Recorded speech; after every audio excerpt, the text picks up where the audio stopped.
لا حول ولا قوة إلا بالله العلي العظيم. أعوذ بالله من الشيطان الرجيم. بسم الله الرحمن الرحيم.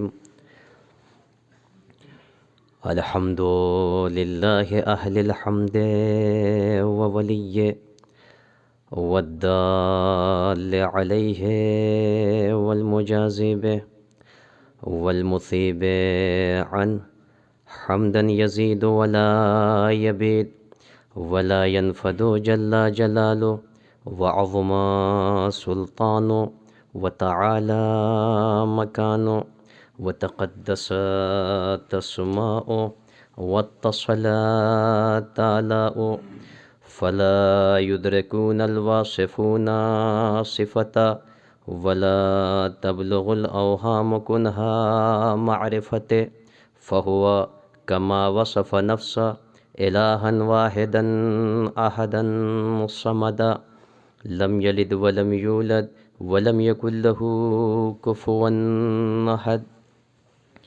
ثم الصلاة والسلام على أشرف الأنبياء والمرسلين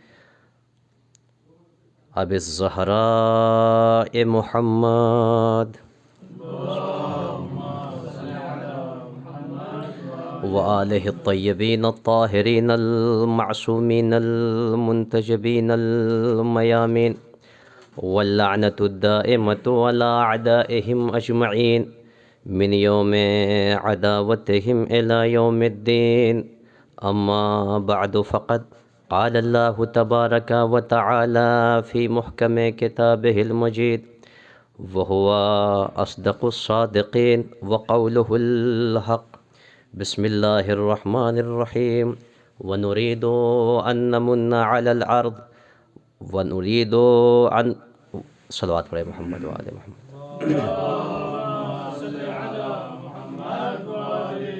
عزیزان محترم، سورہ صافات کی آیت نمبر 4 سے 7 تک چند آیتیں کہ جس کو میں نے عنوان سخن قرار دیا ہے، کہ جس میں ارشاد رب العزت ہو رہا ہے وَنُرِيدُ أَن نَّمُنَّ عَلَى الَّذِينَ اسْتُضْعِفُوا فِي الْأَرْضِ. ہمارا ارادہ یہ ہے، ہمارا مقصد یہ ہے، ہم یہ چاہتے ہیں کہ ان لوگوں پر رحم کریں، ان لوگوں پر منت کریں اور ان پر ہم اپنی خاص نظر رحمت کریں. کون افراد؟ الذین استضعفوا فی الارض، کہ جو کمزور نہیں ہیں بلکہ زمین میں انہیں کمزور سمجھا گیا. جنہیں دنیا نے کمزور سمجھا، جنہیں دنیا نے کمزور بنایا، ارادہ الہی یہ ہے کہ ہم ان پر رحم کریں، ہم ان کو قوی کریں. اور ظاہر سی بات ہے کہ اگر اللہ کسی کو قوت عطا کرے تو ساری دنیا مل کر بھی اسے کمزور نہیں بنا سکتی. اس کے بعد آواز دی علی الذین استضعفوا فی الارض، کہ جو زمین پر جنہیں کمزور سمجھا گیا، کمزور بنایا گیا، ہم ان پر رحم کریں، ہم ان کے شامل حال اپنی مدد و نصرت کریں. اس کے بعد کہا وَنَجْعَلَهُمْ أَئِمَّةً، صرف انہیں قوی نہیں بنائیں گے بلکہ انہیں اتنا بلند کریں گے دنیا کے سامنے کہ دنیا معموم ہوگی، ہم انہیں امام بنائیں گے.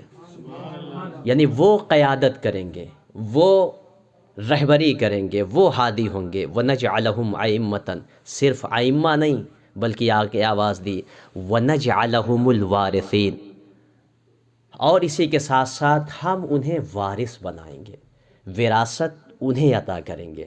وَنُمَكِّنَ لَهُمْ فِي الْأَرْضِ، ہم زمین میں انہیں تمکن دیں گے، ہم زمین کا انہیں اختیار دیں گے. عزیزو، یہ چند آیتیں سورہ صافات کی ابتدائی آیات ہے، آیت نمبر 4 سے 7 تک. اگر ہم غور کریں تو بظاہر یہ وہ سورہ ہے کہ جس میں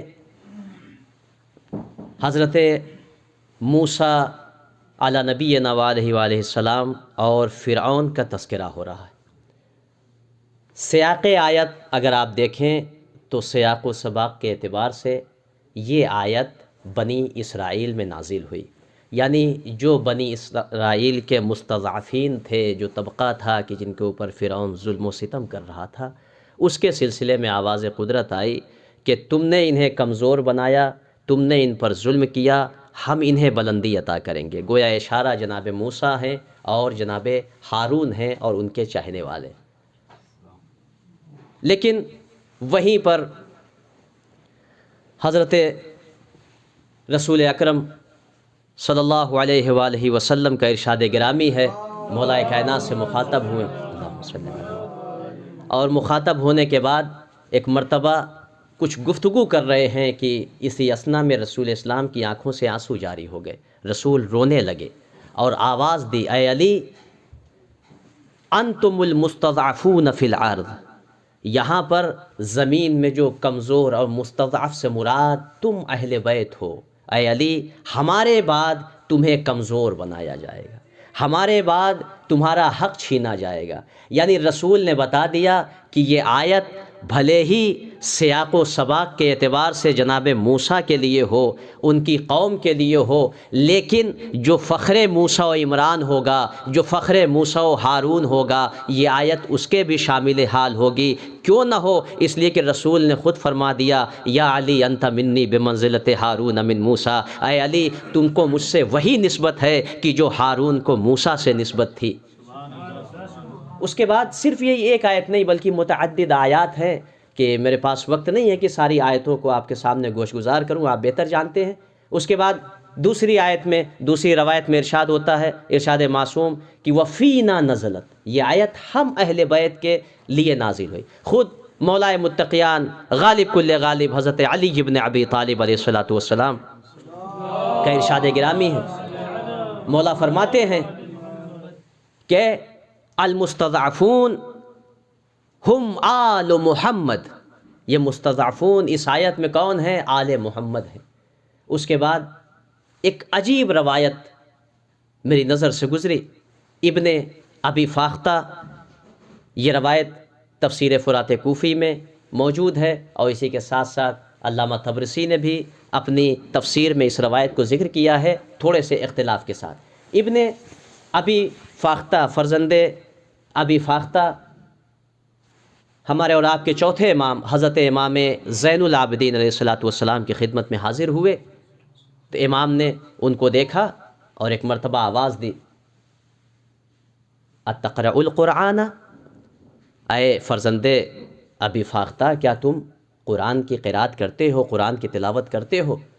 تو راوی کہتا ہے کہ میں نے کہا ہاں فرزند رسول، میں قرآن پڑھتا ہوں، اس کی قرات کرتا ہوں، تلاوت کرتا ہوں۔ تو ایک مرتبہ مولا امام زین العابدین علیہ السلام نے عرض کی، مجھ سے کہا کہ پڑھو اقرأ طاسین میم سورۃ موسیٰ و فرعون، یہ طاسین میم اس سورے کی تلاوت کرو کہ جس سورے میں جناب موسیٰ اور فرعون کا ذکر ہے۔ کہا میں نے ابتدائی 4 آیتیں پڑھی، اور جب میں اس آیت تک پہنچا وَنُرِيدُ أَن نَّمُنَّ عَلَى الَّذِينَ اسْتُضْعِفُوا فِي الْأَرْضِ، کہ ہمارا ارادہ یہ ہے، ارادہ الہی یہ ہے کہ جو زمین میں کمزور ہیں، جنہیں کمزور بنایا گیا، ہم ان پر رحم کریں، ہم ان کو قوت عطا کریں، ہم ان کو طاقت عطا کریں، اور ہم انہیں زمین میں امام بنائیں گے، زمین کا اختیار ان کو دیں گے، اور ان کے ہاتھ میں اختیار کائنات ہوگا۔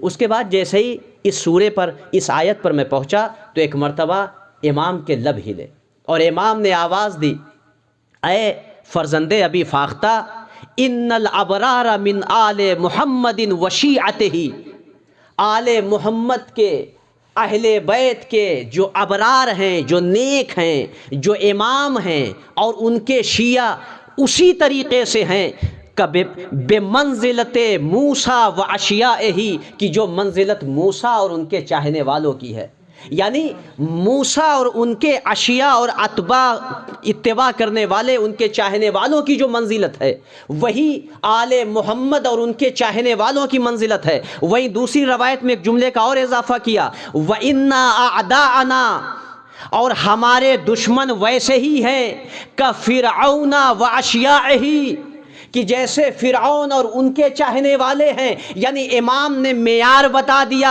کہ وہاں پر فرعون نے موسیٰ پر ظلم کیا، ان کے چاہنے والوں کو کمزور بنایا، تو آیت نے کہہ دیا مستضعفین کو بلند ہم کریں گے، قوت ہم عطا کریں گے، طاقت ہم عطا کریں گے، امام ہم بنائیں گے، زمین کا اختیار ان کے حوالے کریں گے. وہیں فرعون کو ذلیل بھی کیا، رسوا بھی کیا، فرعون کا نام و نشان نہیں ملا. یعنی امام نے بیان کر دیا ہماری مثال موسیٰ کی ہے، ہمارے چاہنے والے موسیٰ کے چاہنے والے جیسے ہیں. وہیں پر ہمارے دشمن فرعون کے مثل ہیں، ان کے چاہنے والے فرعونی ہیں. تو جو حشر فرعون کا ہوا ہے وہی حشر فرعون کے چاہنے والوں کا بھی ہوگا. یعنی امام نے بیان کر دیا کہ ہمارے مقابل جو آئے گا وہ ویسے ہی ہے جیسے موسیٰ کے مقابل میں فرعون تھا.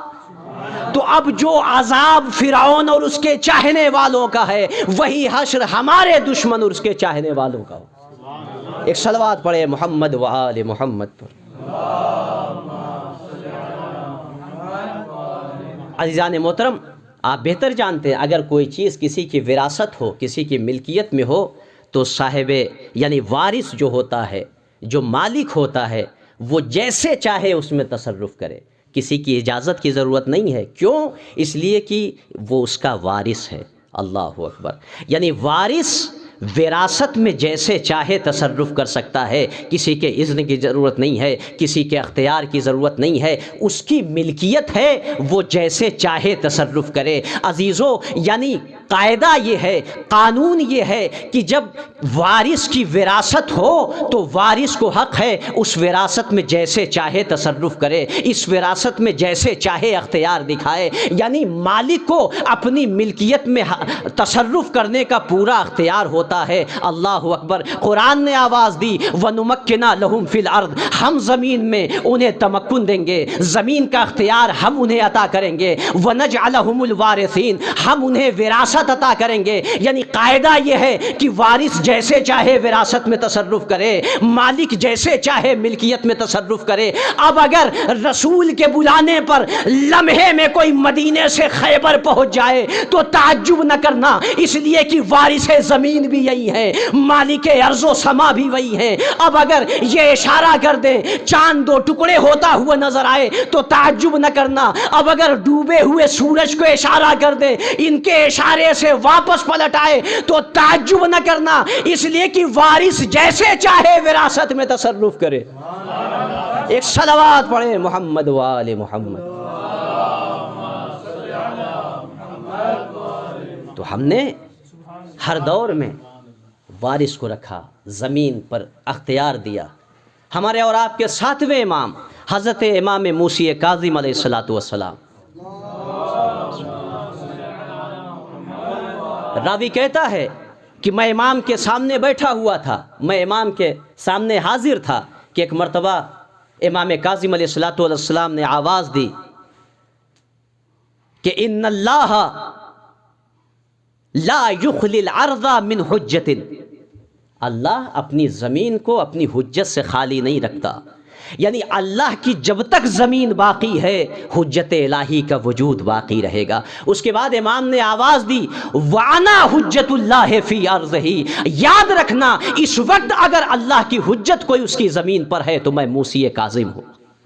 یعنی ہم اختیار رکھتے ہیں، ہم مختار کائنات ہیں. دنیا چاہے ہمیں جتنا ذلیل کرنا چاہے، جتنا کمزور بنانا چاہے، جسے اللہ قوت عطا کرتا ہے اسے دنیا ذلیل نہیں کر سکتی. عزیزو، اختیار، سلطنت، ملکیت، تقاضا یہ ہے کہ جیسے چاہیں وہ تصرف کریں. کون ہے یہ؟ کا حجج اللہ فی ارضہ، اللہ کی حجت ہے اس کی زمین پر. اختیار دیا، زمین کا تسلط دیا، ائمہ بنایا، قوت دی. یعنی تمام اوصاف کو جمع کیا اہل بیت اطہار علیہ السلام. اب اگر کہیں پر کوئی عجیب واقعہ رونما ہو جائے یا لفظوں کو بدل کر یوں کہہ دوں کہ یہ ہیں مختار کائنات، یہ ہیں مالک ارض. تو جب زمین کے مالک یہ ہیں تو اب جتنی مخلوقات ارضی و سماوی ہے وہ ان کے ماتحت ہوگی. اگر یہ کسی کو اشارہ کر دیں تو وہ لبیک کہتا ہوا نظر آئے. یعنی جو امام ہو، جو مختار کائنات ہو، جو زمین کا وارث ہو، وہ وراثت میں جیسے چاہے تصرف کر سکتا ہے. اب زمین پر جتنی مخلوقات ہوں گی وہ ان کے تابع ہوں گی. کیوں؟ کہ اس لیے کہ یہ اللہ کی حجت اس کی زمین پر ہے. اب اگر یہ تصویر کو اشارہ کر دیں اور وہ مجسم ہو کر شیر کی شکل میں جادوگروں کو نگل جائے تو اب تعجب نہ کرنا، اس لیے کہ جناب موسیٰ نے فرعون کے دربار میں جب عصا کو پھینکا تو وہ اژدہا بن گیا، تمام جادوگروں کی رسیوں کو نگل گیا. یہ ہیں فخر موسیٰ و ہارون. اب اگر یہ اشارہ کر دیں تو انہیں عصا پھینکنے کی بھی ضرورت نہیں ہے، اس لیے کہ یہ مختار کائنات ہے. انگشتری کا اشارہ ہوگا، شیر قالین سے برآمد ہوگا، تمام جادوگروں کو نگل کے بتائے گا وہ موسیٰ تھے جنہیں عصا پھینکنے کی ضرورت ہوئی. یہ فخر موسیٰ ہے. اگر اشارہ کر دے تو ہم انہیں ان کے اشارے پر لبیک. ایک صلوات پڑھے محمد و آل محمد.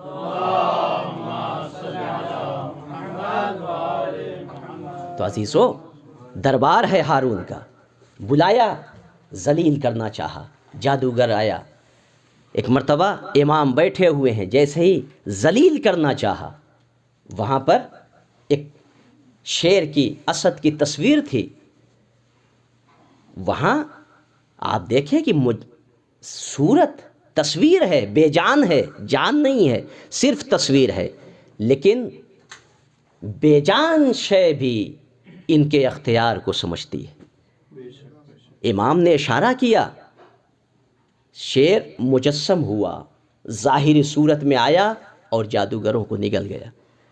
اس کے بعد وہی منظر جو قرآن نے پیش کیا، وَأُلْقِيَ السَّحَرَةُ السَّاجِدِينَ، تمام جو جادوگر تھے سجدے میں گر گئے، یعنی ایمان لے آئے. یہاں پر بھی قرآن نے، یہاں پر بھی روایت میں ایک منظر ملا کہ جیسے ہی اس شیر نے مجسم ہو کر ظاہری صورت میں جادوگروں کو نگل لیا تو ایک مرتبہ ہارون اور اس کے چاہنے والے سجدے میں گر گئے، زمیں بوس ہو گئے. لیکن دونوں میں فرق تھا. قرآن نے جو منظر کشی کی ہے وہ ایمان کے ساتھ سجدے میں سر کو تسلیم کیا تھا، لیکن یہ وہ تھے جنہوں نے خوف و ہراس کی وجہ سے امام سے امان طلب کی. مولا، اب امام جانے لگے. ایک مرتبہ ہارون کہتا ہے، خدا کی قسم واقعے کو واقعے سے ملائیے. ہارون رشید ملعون کہتا ہے فرزند رسول، انہیں واپس پلٹا دیجئے. آپ کے اشارے پر شیر نے انہیں اپنی غذا بنا لی. اے فرزند رسول، یہ ہمارے دربار میں آئے تھے، آپ انہیں واپس کیجئے. تو امام نے وہی جواب دیا جو قرآن نے منظر کشی کی. ایک مرتبہ جو فخر موسیٰ و ہارون تھا اس نے آواز دی، اگر موسیٰ نے فرعون کو، جادوگروں کو، رسیوں کو واپس پلٹا دیا ہوتا تو ہم بھی تمہارے جادوگروں کو واپس کر دیتے. یعنی امام نے بتا دیا ہم موسیٰ ہیں، ہم فخر موسیٰ ہیں. اللہ اکبر. جنہیں اللہ امام بناتا ہے، جنہیں وارث بناتا ہے، انہیں اختیار کائنات دیتا ہے، زمین پر تسلط کا حق دیتا ہے. ہارون رشید ملعون کہ جس نے فضیلت کو بھی دیکھا، امام کو سمجھا بھی، لیکن ہر آن اس نے فضائل کو چھپانے کی کوشش کی. ایک شخص صالح بن علی ابن صالح طالقانی، وہ ہارون رشید نے بلایا، ہارون رشید کی خدمت میں آیا. ایک مرتبہ ہارون رشید ملعون کہتا ہے کہ میں نے سنا ہے کہ تم، سین لفظ جو تعبیر ہے کہ جو آپ بہتر جانتے ہیں کہ یعنی چائنا، چین کی سین سے تمہیں بادل نے اپنے دوش پر سوار کر کے طالقان پہنچایا.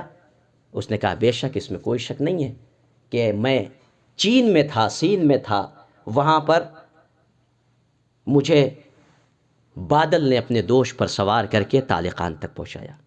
کہا اچھا ذرا قصہ بیان کرو، ہوا کیا تھا؟ تو ایک مرتبہ علی ابن صالح طالقانی کہتے ہیں کہ میں دریا کا سفر کر رہا تھا کہ ایک مرتبہ میری کشتی ٹوٹ گئی. اس کے بعد موجیں تھیں، ساحل تلاطم تھا سمندر میں کہ میں ایک تختے پر تھا اور موجوں نے مجھے ساحل تک پہنچایا. اب جو میں ساحل پر پہنچا تو میں نے کیا دیکھا کہ خوبصورت باغات ہیں، حسین منظر ہے، ہر طرف سرسبز و شادابی ہے.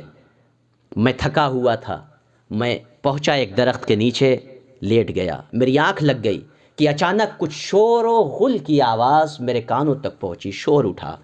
میں نے جب میری آنکھ کھلی میں نے کیا دیکھا کہ دو چوپائے، دو جانور دریا سے باہر نکلے کہ جو فرس کی شکل میں تھے، گھوڑے کی شکل میں تھے، اور وہ دونوں آپس میں لڑ رہے تھے. جیسے ہی میری نظر پڑی وہ واپس دریا کی طرف چلے گئے. کہا میں نے دیکھا ایک خوبصورت پرندہ آسمان سے نازل ہوا اور نازل ہونے کے بعد وہ پرواز کر رہا تھا. جیسے ہی پرندے نے مجھے دیکھا وہ آگے بڑھ گیا پرواز کی. میں بھی اس کے اثر میں، اس کے اتباع میں آگے بڑھا کہ یہ پرندہ جاتا کہاں ہے. اللہ اکبر. جسے اللہ رہنمائی کرنا چاہتا ہے اسے کسی نہ کسی ذریعے سے اللہ کامیابی تک پہنچاتا ہے. اس طائر کی اتباع میں یہ کہتے ہیں کہ طالقانی کہ میں پہنچا، میں نے کیا دیکھا کہ وہ طائر، وہ پرندہ ایک گفا، ایک کہف کے قریب پہنچا اور اس گفا کے اندر داخل ہو گیا. کہ ایک مرتبہ جیسے ہی میں اس گفا اور اس کہف کے قریب پہنچا، سمعت تسبیحا و تہلیلا و تقدیسا، کہ میں جیسے ہی اس گفا کے قریب پہنچا، اس غار کے قریب پہنچا، میرے کانوں میں تسبیح و تہلیل و تقدیس پروردگار کی آوازیں گونجنے لگی. میں پریشان، اس جگہ پر بھی کسی کا وجود ہے، کوئی ہے ایسا. ایک مرتبہ جیسے ہی میں قریب پہنچا آواز آئی، اے علی ابن صالح طالقانی، میرے قریب آؤ، داخل ہو جاؤ. اب یہ پریشان کہ کون ہے کہ جو میرا نام بھی جانتا ہے. ایک مرتبہ جیسے ہی کہتے ہیں میں اس کے قریب پہنچا تو ایک مرتبہ میں نے سلام کیا، انہوں نے جواب سلام دیا اور کہا اے صالح بیٹھ جاؤ، تشریف رکھو. اس کے بعد کہتے ہیں کہ تم بھوکے ہو، تم پیاسے ہو. ایک مرتبہ علی ابن صالح طالقانی کہتے ہیں کہ میں نے دیکھا فَتَكَلَّمَا بِكَلِمَةٍ وَتَمَلْمَلَتْ شَفَتَاهُ، کہ میں نے دیکھا کہ لب ہلے، یعنی لبوں پر جنبش ہوئی. کہ اسی اثنا میں نے دیکھا فَإِذًا بِمَائِدَةٍ، میں نے دیکھا کہ ایک خوان ہے کہ جو سامنے رکھا ہوا ہے، کہ اس پر مندیل ہے، اس پر ایک کپڑا رکھا ہوا ہے. کہا میں حیرت زدہ ہو گیا کہ ادھر کچھ کہا، لب ہلے، لب گویا ہوئے، کہ اسی اثنا میں خوان سامنے رکھا ہوا تھا. کہا وہ اس شخص نے مجھ سے خطاب کیا، کہا اے صالح، اے طالقانی، اسے تناول کرو، تم بھوکے ہو. کہتے ہیں میں نے جو اس غذا کو تناول کیا، خدا کی قسم ایسی غذا میں نے کبھی نہیں کھائی تھی. جو میں نے شربت پیا، جو میں نے پانی پیا، ویسا پانی اور ویسا مشروب میں نے کبھی استعمال نہیں کیا تھا. جو شہد سے زیادہ شیریں تھا، کہ جو بہت ہی لذیذ تھا. اس کے بعد اس شخص نے آواز دی، میرے علم میں ہے، میں جانتا ہوں کہ تیرے ساتھ واقعہ کیا ہوا. کہا کیا مطلب، آپ جانتے ہیں؟ کہا ہاں، تو اپنے گھر سے نکلا، صحرا کی طرف نکلا، جب تو نے سمندر کا سفر کیا، تیری کشتی ٹوٹی، تو ساحل تک پہنچا اور تو نے اتنے مشکلات برداشت کیے، اور اس کے بعد تو نے دو جانوروں کو دیکھا. میں پورا واقعہ تفصیل سے عرض نہیں کرتا. اس کے بعد پرندے نے تجھے مجھ تک پہنچایا. ایک مرتبہ وہ کہتا ہے میں پریشان ہو گیا. میں نے کہا کہ آپ کو اللہ کا واسطہ آپ یہ بتائیے کہ کس نے آپ کو یہ خبر دی. ایک مرتبہ اس شخص نے آواز دی، مجھے اسی نے بتایا کہ جو عالم الغیب والشہادہ ہے، جس کے پاس غیب کا علم ہے، اس نے مجھے بتایا ہے. یعنی تم میری نظر میں تھے. اس کے بعد واقعہ طویل ہے، بس میں مختصراً عرض کر رہا ہوں کہ عزیزو، خدا کی قسم ایسے ایسے پہلو ہیں، گوشے ہیں اس واقعے میں، کہ امام نے اس سے فرمایا کہ اے علی ابن صالح طالقانی، کیا تم طالقان جانا چاہتے ہو؟ میں تعجب میں پڑ گیا. کہاں سین، کہاں طالقان؟ میں نے کہا یہ کیسے ممکن ہے کہ میں یہاں سے طالقان پہنچ جاؤں؟ تو ایک مرتبہ اس شخص نے آواز دی، کرامتن لأولیائنا، جو ہمارے اولیاء ہیں، جو ہماری ولایت پر باقی ہیں، ہم ان کی کرامت میں انہیں دور سے ان کے گھر تک پہنچا دیں۔ اللہ اکبر۔ یعنی امام بتانا یہ چاہتے ہیں اگر ہمارے محب ہو، ہمارے ولی ہو، ہمارے تابع دار ہو، تو اب چاہے دنیا میں جس کونے میں ہوگے، نظر معصوم تجھ سے غافل نہیں رہے گی۔ معصوم کی نظر میں ہو کوئی مشکل آئے گی، نظر معصوم تمہارے شامل حال ہوگی۔ یعنی امام نے بتا دیا کہ اگر ہمارا چاہنے والا اگر سین میں بھی پھنس جائے تو ہم بنفس نفیس جا کر اسے اس کے گھر تک پہنچاتے ہیں۔ اب اگر تم دنیا کے کسی کونے سے بھی ہمیں آواز دو گے تو ہم مختار کائنات ہیں، ہم زمین کے مالک ہیں، زمین کے جس گوشے سے ہمارا چاہنے والا پکارے گا ہم خود اس کی مدد کے لیے حاضر ہو جائیں۔ ایک صلوات پڑھے محمد وآل محمد۔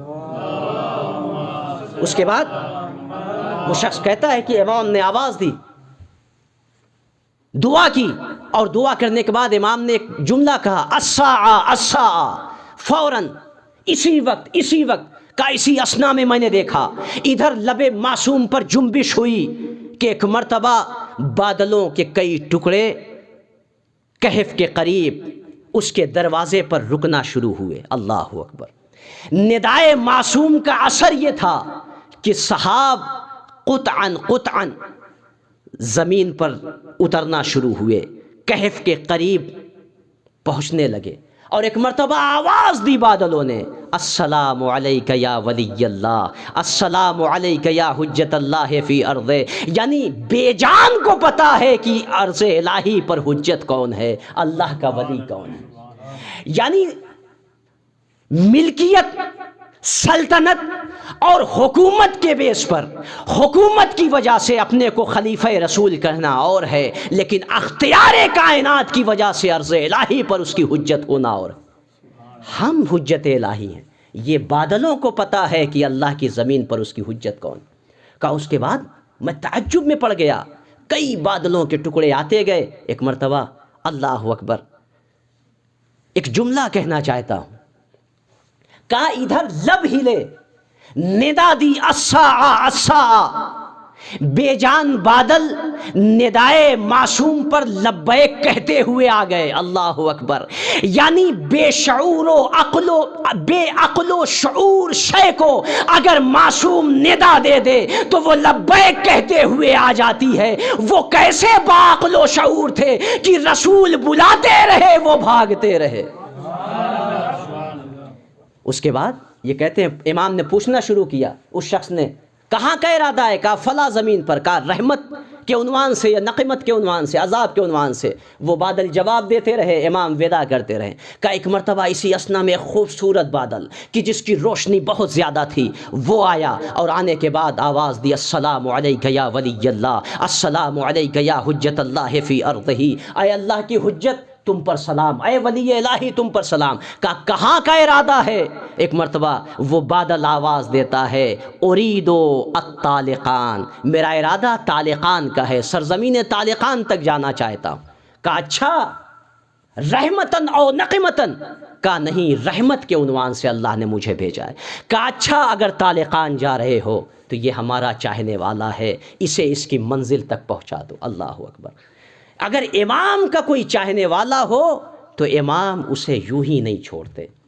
کہا تم اسے صحیح و سالم اس کے گھر تک پہنچا دینا۔ کہا امام نے میرا بازو پکڑا، مجھے سوار کیا، اور سوار کرنے کے بعد خدا حافظ کہا اثر یہ تھا کہ ما وجدت علمن ولا فزعت، مجھے نہ کوئی علم ہوا، نہ کوئی درد ہوا، نہ میں کوئی خوف زدہ ہوا۔ یعنی نہ مجھے خوف و ہراس ہوئی، نہ مجھے کوئی علم ہوا، کوئی درد ہوئی۔ کیوں؟ کہا اس لیے کہ امام کا حکم تھا، امام اگر کسی کے ساتھ ودا کر دے تو اگر کوئی اس کے ساتھ جاتا ہے تو اس کے دل میں نہ خوف ہوتا ہے، نہ ہراس ہوتا ہے، نہ علم ہوتا ہے۔ میں جملہ کہہ دوں، یعنی امام کی صحبت یہ ہوتی ہے کہ اگر امام اپنے چاہنے والے والے کو اپنے مصاحب کو کسی کے حوالے بھی کر دے تو بھی مصاحب پریشان نہیں ہوتا، چاہے ہوا کی بلندیوں پر کیوں نہ ہو۔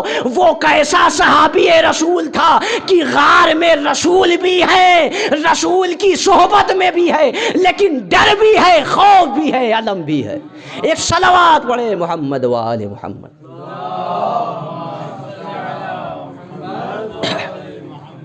تو عزیزان محترم، اس کے بعد کہا میں ابھی میرے جس کو کہا جائے کہ لحظہ بھر پلک جھپکتے ہی میں نے جو نظر کی، میں متوجہ ہوا تو کیا دیکھا؟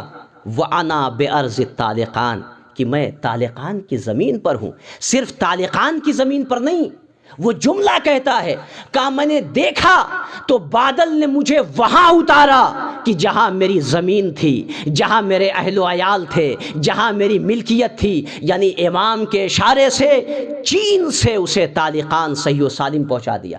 اب آپ توجہ کریں، آخر میں یہ واقعہ کون بیان کر رہا ہے؟ خود جس کے ساتھ یہ واقعہ پیش آیا۔ ایک صلوات پڑھے محمد و آل محمد۔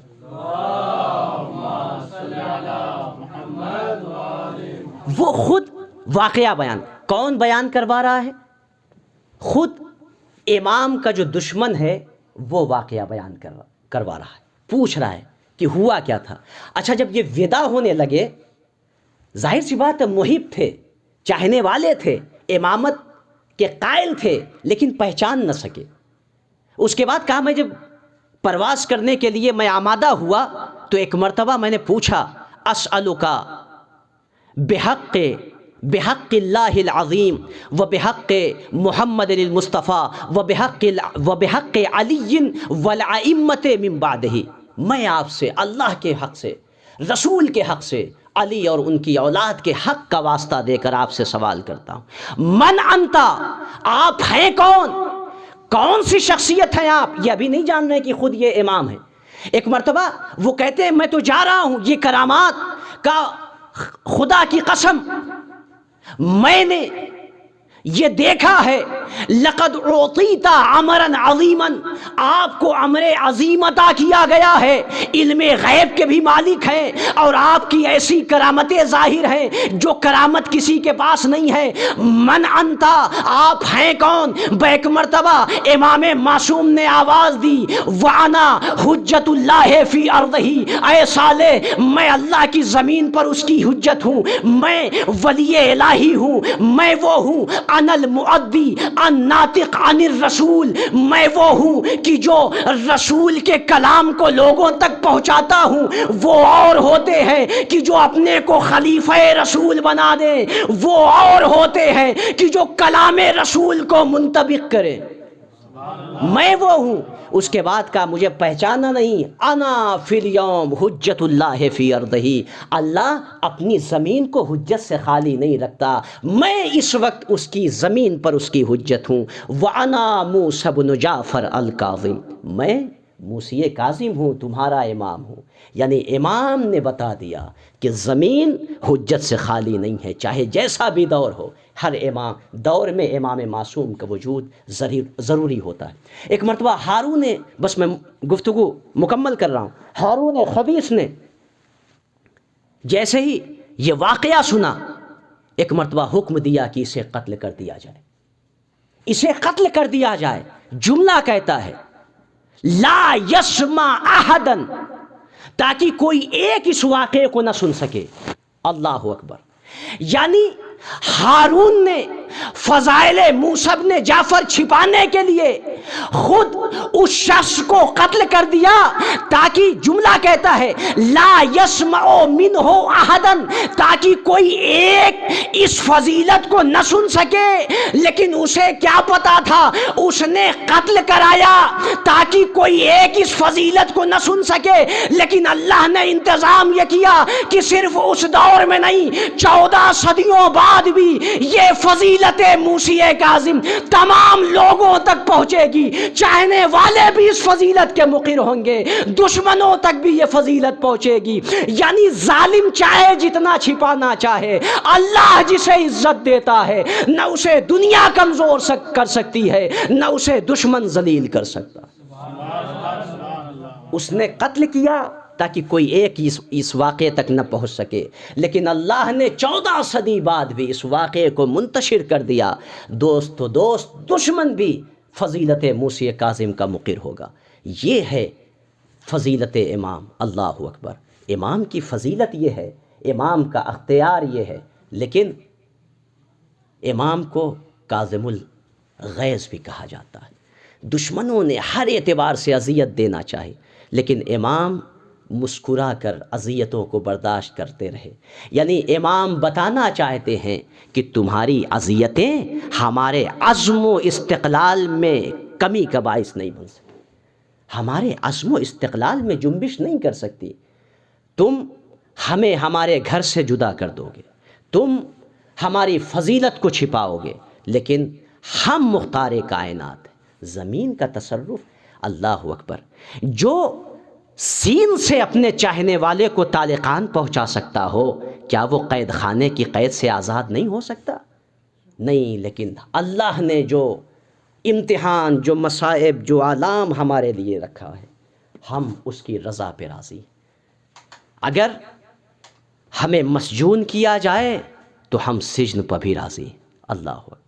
عجیب جملہ ہے، خدا کی قسم، بہت سے قیدی ملے، لیکن خود دشمن کہتا ہے، جو جاسوس تھا امام کے اوپر، وہ بیان کرتا ہے دروغہ زندان سے، کہ میں حیرت میں ہوں کہ میں نے یہ جملہ سنا ہے عبادت کے عالم میں، الہی اے میرے معبود، تیرا شکر ہے کہ میں نے تجھ سے عبادت کی فراغت طلب کی تھی، تو نے مجھے موقع دے دیا تاکہ میں تیری زیادہ سے زیادہ عبادت کر سکوں۔ یعنی امام نے بتا دیا، جسے تم قید زندان کہتے ہو، اسے ہم عبادت گاہ بنا دیتے، اسے ہم مسجد بنا دیتے۔ اللہ تیرا شکر ہے کہ تو نے مجھے فراغت عطا کی کہ میں تیرا سجدہ کر سکوں، تیری عبادت کر سکوں۔ اللہ اکبر۔ عزادارو، خدا کی قسم، آج کی تاریخ بڑی دردناک تاریخ ہے۔ وہ امام کاظم کہ جنہیں ان کے گھر سے جدا کیا گیا، بصرے میں قید خانے میں مقید کرایا ہارون نے، لیکن جب اس دروغہ نے یہ عظمت دیکھی تو وہ نرم دل تھا، اس نے اذیت نہیں دی۔ جب اس نے دیکھا کہ اب امام پر کوئی اذیت نہیں ہو رہی ہے تو ایک مرتبہ اس نے منتقل کروایا، حکم دیا کہ یہاں بغداد بھیجو سندھی بن شاہق کے قید خانے میں۔ خدا کی قسم، یہ ملعون مبغض اہل بیت تھا، اس نے امام پر اتنے ظلم و ستم کیے۔ اللہ اکبر۔ ذرا تصور کریں عزادارو، وہ امام کی جو دن بھر روزے سے ہیں، ساری رات عبادت میں گزر رہی ہے، اللہ اکبر، طرح طرح کی اذیتیں دی گئی عزادارو، لیکن جب امام کو زہر دیا گیا تو ذرا تصور کرے، خدا کی قسم، اب تک جس امام کو تکلیف ہوتی تھی بیٹا سامنے موجود ہوتا تھا، مگر ہائے غربت امام کاظم کہ بغداد میں ہے، نہ کوئی اہل خانہ میں سے ہے، نہ کوئی فرزند ہے۔ ارے زہر کی اذیت سے امام تڑپ رہے ہیں۔ عزادارو، جب امام کی شہادت ہو گئی نا، خدا کسی کو یہ منظر نہ دکھائے جیسا منظر تاریخ نے امام کے لیے پیش کیا۔ کہا دشمنوں نے جنازہ اٹھایا، اٹھانے کے بعد جسر بغداد پر رکھ دیا اور آواز دی، دیکھو یہ رافضیوں کے امام کا جنازہ ہے۔ اللہ اکبر۔ امام کا جنازہ پڑا رہا، کوئی ناصر نہ تھا، کوئی بیٹا نہ تھا جو امام کو دفن کر سکے۔ میں کہوں گا امام کاظم بڑی مظلومی ہے آپ کی کہ کوئی فرزند نہیں تھا، لاشا 3 دن تک پلے بغداد پہ پڑا تھا، مگر میرا سلام ہو سید سجاد پر کہ جو بیٹا باپ کے ساتھ موجود تھا، مگر بیٹے کی موجودگی میں سجاد کی نگاہوں کے سامنے بابا کا لاشا بے گوروں کا فن پڑا ہے، ہاتھوں میں ہتھکڑیاں، پیروں میں بیڑیاں۔ اجرکم علی اللہ، جزاکم ربکم خیر الجزا۔ بس عزادارو مسائب مکمل ہو گئے۔ اے عزادارو آخر کار کچھ روز کے بعد کسی کو غیرت آئی، کہا یہ نہیں ہو سکتا امام کا جنازہ اسی طریقے سے پلے بغداد پہ پڑا رہے۔ اللہ اکبر، کچھ لوگ آگے بڑھے۔ اب جیسے ہی آگے بڑھنا تھا اطراف و کنار سے لوگ آنا شروع ہو گئے۔ ایک ہجوم تھا، ایک مجمع تھا۔ امام کے جنازے میں عزادارو غسل و کفن دیا گیا۔ امام کا جنازہ بڑی شان و شوکت سے اٹھایا گیا۔ اللہ اکبر، نہ کوئی وارث ہے، نہ اہل خانہ ہے، نہ بیٹا ہے، مگر امام مظلوم تھے، جنازہ رکھا رہا۔ لیکن اس کے بعد چاہنے والے آ گئے، مجمع آ گیا۔ ارے دوست تو دوست، تاریخ نے لکھا جو دشمن تھے، جو امامت کے مقر نہ تھے، وہ بھی آ گئے۔ یہ رسول کے نواسے کا جنازہ ہے، یہ رسول کی اولاد کا جنازہ ہے، اسے کاندھا دے دو۔ اللہ اکبر، ایک ازدحام تھا۔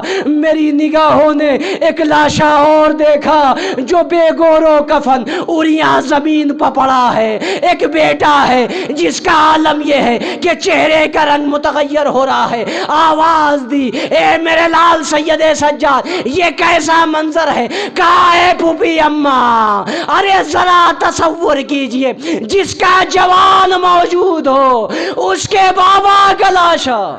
اجرکم علی اللہ، جزاکم ربکم خیر الجزا۔ ہاں عزادارو، امام کاظم کا جنازہ اٹھایا گیا۔ اے عزادارو، جب امام کاظم کے جسم کو جنازے سے الگ کیا گیا غسل و کفن کے لیے، تو تاریخ نے منظر ثبت کیا کہ امام زنجیروں میں جکڑے ہوئے تھے۔ امام کے گلے میں طوق تھا، ہاتھوں میں ہتھکڑیاں تھیں، پیروں میں بیڑیاں تھیں۔ امام کا جسم زنجیروں سے جکڑا تھا۔ میں کہوں گا میں نے تاریخ میں بہت سے قیدی دیکھے ہیں مگر ایسا قیدی نہ ملا۔ میں کہوں گا مولا سید سجاد، ارے کربلا سے کوفہ، کوفے سے شام تک ہاتھوں میں ہتھکڑیاں، پیروں میں بیڑیاں تھی، مگر مولا جب رہائی ملی ہے تو زنجیریں الگ ہو گئی۔ مگر آئیے، آپ کا بیٹا موسی کاظم ہے، روح جسم سے مفارقت کر گئی، مگر نہ زنجیریں جدا ہوئی، نہ طوق الگ ہو سکی۔